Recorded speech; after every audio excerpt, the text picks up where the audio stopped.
Hello, class 12th. Good morning. So, you know that we are doing chapter poverty from Indian economic development, okay?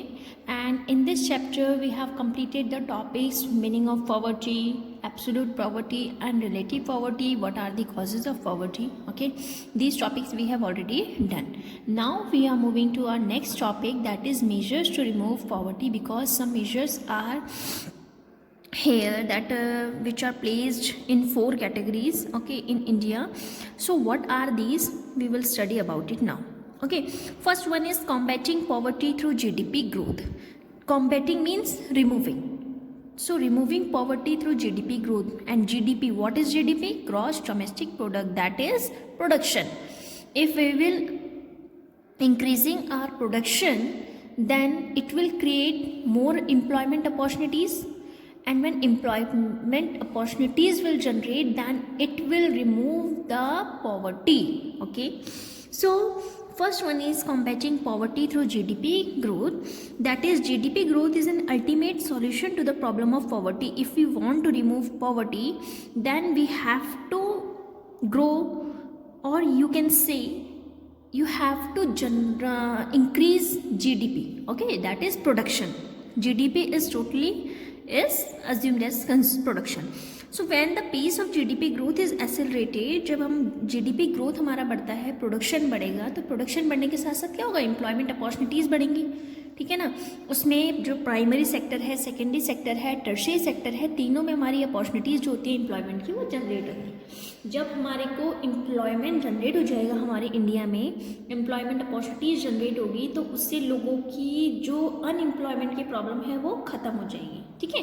तो जब unemployment की problem ख़त्म होगी, employment लोगों को मिल जाएगा, तो जो लोगों की बेसिक नीड्स है वो लोग फुलफिल कर सकते हैं, उससे पॉवर्टी ख़त्म हो रही है, ठीक है ना। कैसे? क्योंकि जो बेसिक नीड्स हैं, पॉवर्टी का मतलब यही होता है, it is the inability to fulfil the basic needs of a person. Okay, it is a situation. तो कौन सी बेसिक नीड्स होती हैं? हाउसिंग, एजुकेशन, ठीक है ना, फूड, शेल्टर, ये सारी उसकी बेसिक नीड्स हैं। तो जब तक उसको एम्प्लॉयमेंट नहीं मिलेगा, जब तक वो अनएम्प्लॉयड रहेगा, तो वो अपनी बेसिक नीड्स को पूरा कैसे करेगा? क्योंकि आजकल के उसमें क्या होता है कि फैमिली में बहुत सारे लोग रहते हैं, लेकिन ऐसा होता है कि फैमिली में जो इनकम है वो सिर्फ एक ही आ रही है, तो उससे कितने लोगों की नीड्स पूरी होगी? नहीं हो पाती है, ठीक है ना। पहले के उसमें क्या था, पहले के, अब तो फिर भी थोड़ा बहुत कम हो गया है, लेकिन इन कंपैरिजन जो अर्लियर, पहले क्या होता था, एक लोग में पहले तो जॉइंट फैमिली होती थी, फिर 4, 5 to 8 चिल्ड्रंस होते थे, है ना, मदर, फादर, दादा, दादी सब होते थे फैमिली में। तो उससे क्या होता था कि लोगों की नीड ही पूरी नहीं हो पाती थी, लेकिन अब फिर भी वो हो गया है। तो ऐसे है कि अगर हम पॉवर्टी को हमें रिमूव करना है, तो हमें अपना GDP ग्रोथ को बढ़ाना पड़ेगा, ठीक है ना। इंडिया हो या कोई भी कंट्री हो, अगर उनको पॉवर्टी अपनी कंट्री से रिमूव करना है, तो वो ये स्टेप्स ले सकते हैं। Okay, second one is, this is very important topic, combating poverty bye improving the distribution of income. देखो, डिस्ट्रीब्यूशन ऑफ इनकम जो था, इनइक्वालिटी ऑफ इनकम, ये एक कारण था किसका? पॉवर्टी का। इसको हमने मेन वो बताया था। अब देखो, जो डिस्ट्रीब्यूशन ऑफ इनकम है, डिस्ट्रीब्यूशन ऑफ इनकम में क्या होता है कि जो रिच है और पुअर है, आपको पता है कि हमारी कंट्री में जो रिच है, पुअर भी है, इंडिया में रिच भी है, पुअर भी है, ठीक है ना। तो जो रिच है वो तो रिच होता जा रहा है, लेकिन जो पुअर है वो पुअर ही रह रहा है। क्यों? क्योंकि जो डिस्ट्रीब्यूशन ऑफ इनकम है वो दोनों में अनइक्वल है, वो इक्वलिटी है ही नहीं वहाँ पे, ठीक है ना, इनइक्वालिटी है।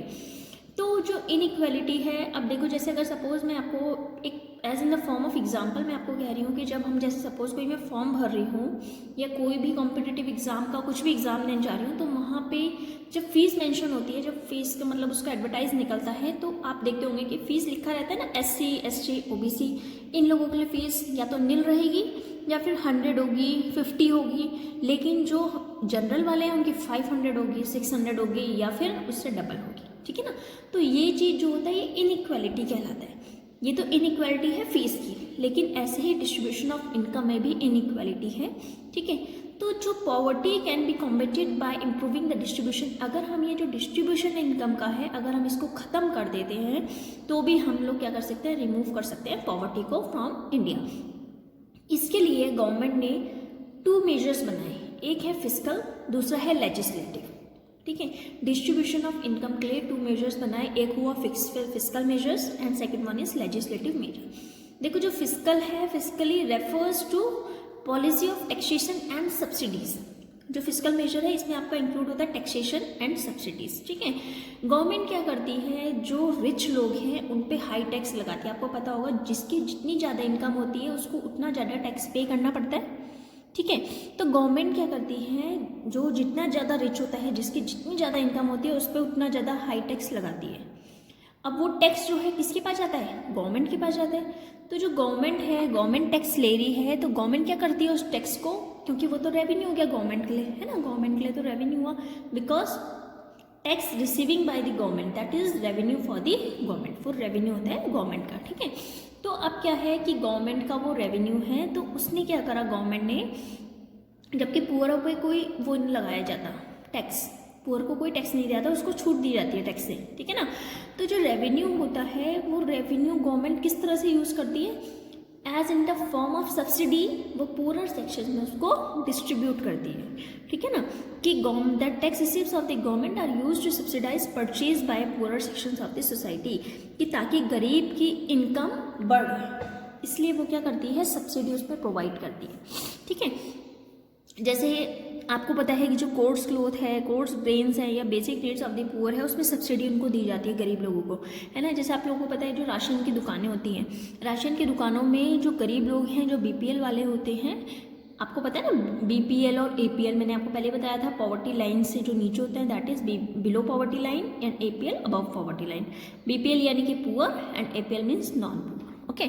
तो जो बीपीएल वाले होते हैं उनको जो राशन की दुकान होती है, जिसको आप कोटा भी बोलते हो, वहाँ से उन लोगों को ग्रेन्स वगैरह जो होती हैं, या मैं कह सकती हूँ जो वहाँ पे उन लोगों को अनाज वगैरह मिलता है, ठीक है ना, तो वो चीज़ें उनको फ्री मिलती है, जैसे गेहूँ, चावल, दालें वगैरह मिलती है, तो या तो फ्री मिलता है या बहुत ही कम रेट पे मिलता है, ठीक है ना। लेकिन अगर रिच वाले लेते हैं तो उनको सेम प्राइस पे मिलता है जो मार्केट में चलता है, ठीक है ना। तो ये कुछ सब्सिडीज़ हैं जो गवर्नमेंट ने देती है पुअर सेक्शंस को, ताकि इनइक्वालिटी जो है इनकम की वो इक्वल हो जाए।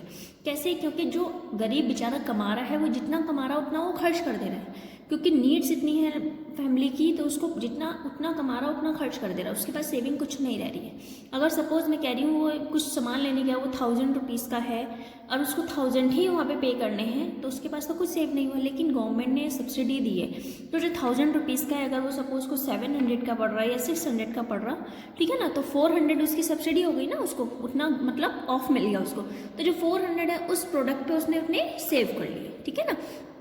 तो फिस्कल मेजर्स में टैक्सेशन और सब्सिडीज इंक्लूड होता है। सेकंड आता है आपका legislative measure. Legislative measures means law, simple, it refers to law. So जैसे लेजिस्लेटिव मेजर की अगर मैं बात करती हूँ, मिनिमम वेजेस एक्ट, जैसे आपको पता होगा मिनिमम वेजेस एक्ट मतलब ये मैंडेटरी है एम्प्लॉयज़ को कि आपने इतना मिनिमम वेज देना है एम्प्लॉयज़ को जो आपके यहाँ काम कर रहे हैं, ये मिनिमम वेजेस एक्ट लगती है। लेजिस्लेटिव मेजर्स में प्राइस फ्लोर आता है for the purchase of farm outputs, मतलब अगर आप फार्म आउटपुट्स खरीदते हैं तो उसमें आपको छूट दी जाती है बहुत। This refers to the stipulated minimum price that must be offer to the farmers, अगर उनको अपने आउटपुट के लिए उनको उतना पैसा देना पड़ता है, ठीक है ना। जैसे RTE एक्ट है, RTE मतलब right to education. Right to education एक अनदर एग्जाम्पल है लेजिस्लेटिव मेजर का, ठीक है। जितने भी लॉज हैं वो सब इसके अंदर आते हैं। अब देखो जो राइट टू एजुकेशन है, राइट टू एजुकेशन क्या करती है, राइट टू एजुकेशन, जब लोगों को पढ़ने का हक मिलेगा, सब पढ़े लिखे होंगे, तो उससे क्या होगा, एम्प्लॉयमेंट भी जनरेट होगी, एम्प्लॉयमेंट बढ़ेगी, तो जब एम्प्लॉयमेंट इंक्रीज होगी तो उससे पॉवर्टी ऑटोमेटिकली खत्म हो जाएगी, ठीक है ना, रिमूव हो जाएगी। तो दो मेजर्स हैं इसके अंदर डिस्ट्रीब्यूशन ऑफ इनकम के अंदर, that is fiscal and legislative. Fiscal is related to taxation and subsidies and legislative is related to minimum wages act, okay. Now move to the next, that is combating poverty through population control. आपको पता है कि जो main एक reason था poverty का वो था पॉपुलेशन, हाई प्रेशर था पॉपुलेशन का, इस वजह से ही पॉवर्टी होती थी। तो जो अगर हम पॉवर्टी को हमें ख़त्म करना है तो हमें पॉपुलेशन कंट्रोल करना पड़ेगा। It is not necessary that it should be followed in India, in fact it should be followed in other countries also where poverty situation is there, okay. So Indian experience shows that increase in national income fails to be reflected in quality of life of the poor people owing to a rapid increase in population। इससे क्या है कि आपको पता है कि India एक developing countries है, जो पॉपुलेशन है वो डे बाय डे इंक्रीज होती रहती है, ठीक है। कमाने वाले कम हैं, खाने वाले ज़्यादा हैं फैमिली में, तो उससे क्या हो रही है, जो नीड्स हैं लोगों की, जो फैमिली मेम्बर्स हैं, जो लोग हैं, उन लोगों की नीड्स पूरी नहीं हो पा रही है, ठीक है। तो पर कैपिटा इनकम जो होती है, यानी कि national income divided by population continues to be low, ये क्या हो रही है, कम होती जा रही है पर कैपिटा इनकम, क्योंकि पॉपुलेशन जो है राइज हो रही है डे बाय डे। पॉपुलेशन ज़्यादा हो रही है लेकिन जो नेशनल इनकम है वो कम है। तो poverty can be remove only if growth rate of population is moderated so that increase in GDP is translated into increase in per capita GDP. तो अगर हमें हमारी कंट्री में से पॉवर्टी को ख़त्म करना है तो हमें क्या करना पड़ेगा, हम लोगों को ग्रोथ रेट जो हो रहा है पॉपुलेशन का उसको कंट्रोल करना पड़ेगा। Control of population would also be in reduction in size of labour force. उससे क्या होगा, साइज ऑफ लेबर फोर्स भी कम होगा। तो this would correct the structural imbalance जो होता है लेबर सप्लाई और कैपिटल स्टॉक में, वो चीज़ जो खत्म इम्बैलेंस है वो चीज़ उससे खत्म हो जाएगी, ठीक है। Next is other measures. Other measures के अंदर आपकी बुक में 6-7 या 7-8 पॉइंट्स होंगे, लेकिन अगर आप 4-5 भी लिखते हो दैट इज़ सफिशिएंट, ठीक है। तो फर्स्ट आता है डेवलपमेंट ऑफ एग्रीकल्चर। देखो जो हमारे कॉजेज़ थे ना, अगर हम उसी का ही ठीक से कर देते हैं, डेवलप कर देते हैं, क्योंकि एग्रीकल्चर उसका था, पॉपुलेशन ठीक था, तो उसका क्या होता है, उसी कारणों को अगर हम कंट्रोल करते हैं, ठीक है, या ठीक करते हैं, उससे पॉवर्टी खत्म हो जाती है। तो फर्स्ट है डेवलपमेंट ऑफ एग्रीकल्चर। आपको पता है जो most of majority of the population है इंडिया की, वो किस पे डिपेंड करती है, एग्रीकल्चर पे, ठीक है, एग्रीकल्चर पे वो डिपेंड करती है। तो अगर हम एग्रीकल्चर को डेवलप कर देते हैं, फील्ड को डेवलप कर देते हैं, तो उससे पॉवर्टी खत्म हो जाएगी। एग्रीकल्चर को डेवलप कैसे करेंगे, यानी कि हम उसको मैकेनाइज्ड होना चाहिए और मॉडर्नाइज्ड होना चाहिए, ठीक है। बेटर सीड्स यूज हो, मीन्स ऑफ इरीगेशन वहाँ पे फैसिलिटी अच्छे से अवेलेबल हो।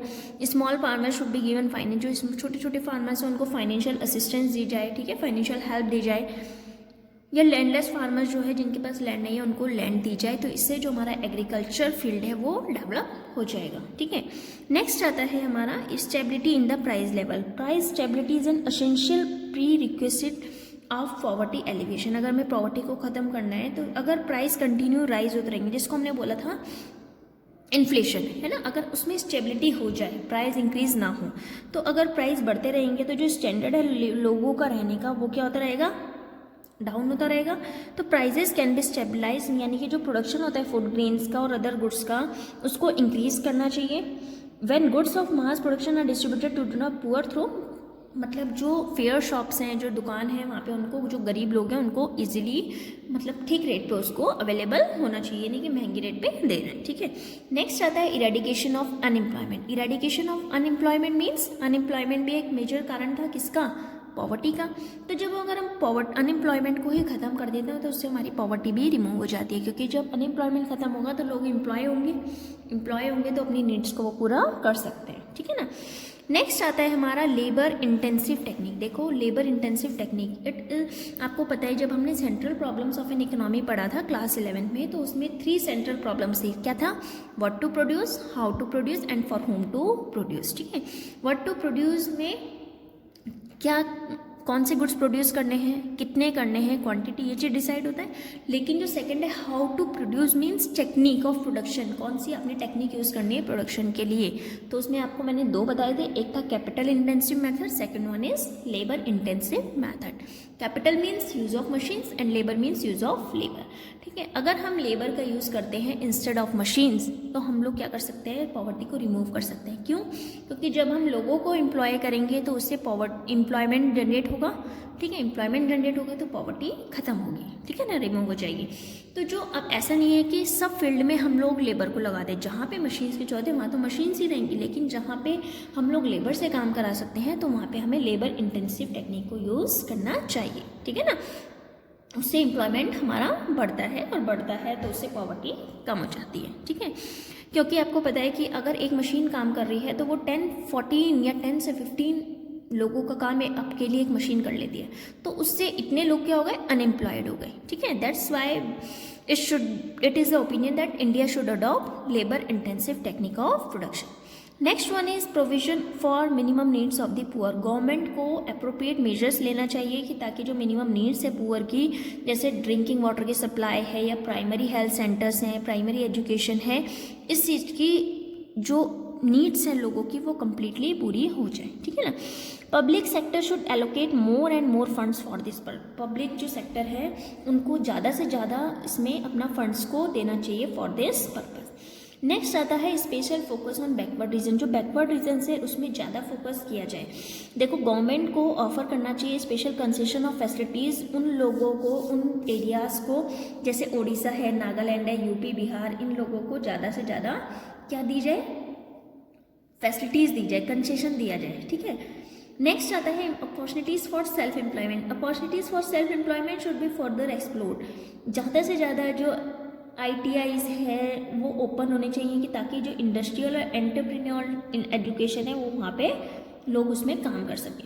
ऑल्सो लोन्स पे ऑफर करने चाहिए लो रेट ऑफ इंटरेस्ट में कि ताकि लोग अपना खुद से काम स्टार्ट कर सकें, ठीक है। Startup must be given at a kick start. जो स्टार्टअप करेंगे तभी वो उससे एम्प्लॉयमेंट जनरेट कर सकते हैं। नेक्स्ट आता है effective public distribution system. PDS आपको as in the form of you can understood like ration की जो दुकानें होती है ना, वहाँ पे लोगों को इजीली, जो BPL पॉपुलेशन होती है उनको इजीली वहाँ पे लो रेट पे, या मैं कह सकती हूँ कि फ्री में उन लोगों को फूड सप्लाई किया जाता है, फूड दिया जाता है ना। यानी कि फूड जैसे कि आटा, गेहूँ, चावल वगैरह ये चीज़ें वहाँ पे दी जाती हैं, ठीक है। ये तो था जो मेजर्स थे जो कंट्री को अडॉप्ट करने चाहिए। नेक्स्ट इसके बाद हम लोग पढ़ेंगे measures adopted by the government. जो मेजर्स कुछ गवर्नमेंट ने भी लिए हैं कि ताकि पॉवर्टी को रिमूव किया जाए और अनएम्प्लॉयमेंट को, ठीक है। इसके बाद इस टॉपिक के बाद हम लोग ये पढ़ेंगे, उसके बाद हम लोग अपना नेक्स्ट चैप्टर स्टार्ट करेंगे, ठीक है। So thank you class, okay.